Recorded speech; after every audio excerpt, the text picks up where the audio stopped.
Welcome back everyone. YouTube channel में आप सबका स्वागत है। आज हम बात करेंगे मेट्रोपोलिस हेल्थ केयर के स्टॉक पैटर्न के बारे में। क्या इसका टेक्निकल पैटर्न बोलता है, क्या इसका सपोर्ट हो सकता है, क्या इसका resistance, is it the right time to add this stock in your portfolio, क्या ये हमारे पोर्टफोलियो में होना चाहिए। इन सब चीज़ों को जानने के लिए बने रहें वीडियो के साथ।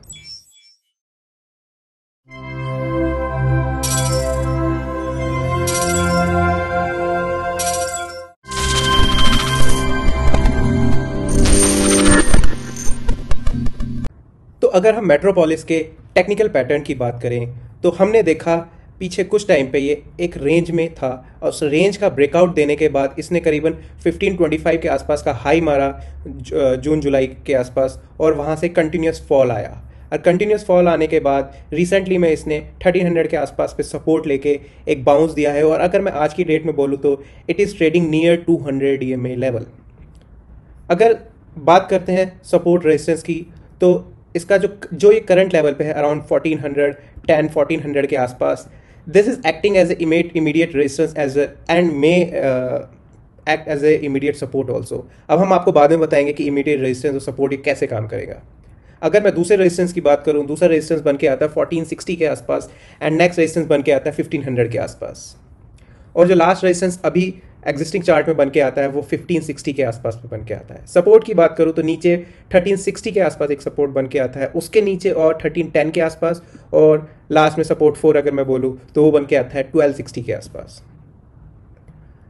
तो जो मैं अगर लेवल बता रहा हूँ रेजिस्टेंस सपोर्ट का, फॉर एग्जांपल अगर मैंने यहाँ पे 1500 का एक रेजिस्टेंस बताया तो दिस कुड बी योर 1480 से लेकर के आपका 1510 तक का एक 1510-15 तक का एक रेंज हम इसको मान के चल सकते हैं।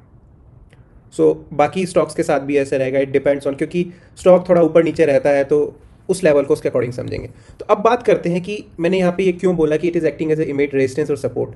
ये जो मेरा 200 EMA का लाइन है विच इज़ अराउंड 1405 के आसपास का, जब तक इसके नीचे है ये पर्टिकुलर स्टॉक तब तक it will act as a immediate resistance for this stock. और जब ये इसके ऊपर चला जाएगा और इसके ऊपर यहाँ पे क्लोजिंग दे देगा तो there are high probability that this 200 exponential moving average का जो लेवल होगा it will act as immediate support. तो अब बात करते हैं कि इसमें आखिर हमको ट्रेड करना कैसे है। अगर मैं इसमें ट्रेड करने की बात करूं, और आई वुड से कि इसमें अगर मेरे को पोजीशन लेनी है, कैसे बात करूं। अगर आप एग्रेसिव बायर हैं और आप एक लॉन्ग टर्म प्लेयर हैं तो व्हाट यू कैन डू, आप करंट लेवल पे इसको बाय कर सकते हैं। एक बात समझिए, अगर आप एग्रेसिव बायर हैं तभी, क्यों? क्योंकि अभी ये करंटली एक रेजिस्टेंस की तरह काम कर रहा है and there are probabilities, some probability कि इसके ऊपर अगर जाता है 1410 1420 के ऊपर अगर करता है तो मे बी ये 1500 तक जा सकता है। बट अभी हम ये डिनाई नहीं कर सकते कि यहाँ से ये स्टॉक नीचे आ सकता है।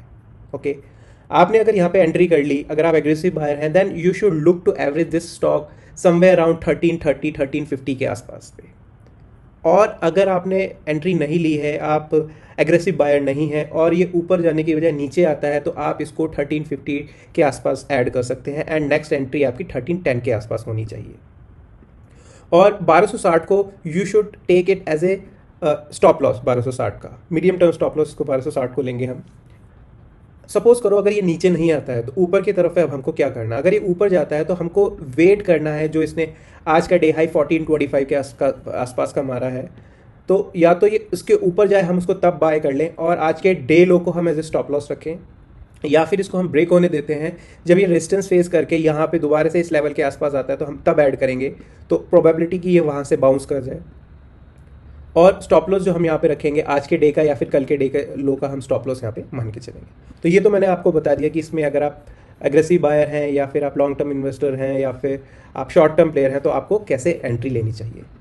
ये तो बात रही एंट्री की। अब हम बात करते हैं मेट्रोपोलिस के करंट लेवल से। मैं आपको करंट लेवल से बता रहा हूँ, नीचे के लेवल से नहीं बता रहा। तो करंट लेवल से क्या टारगेट बन के आते हैं।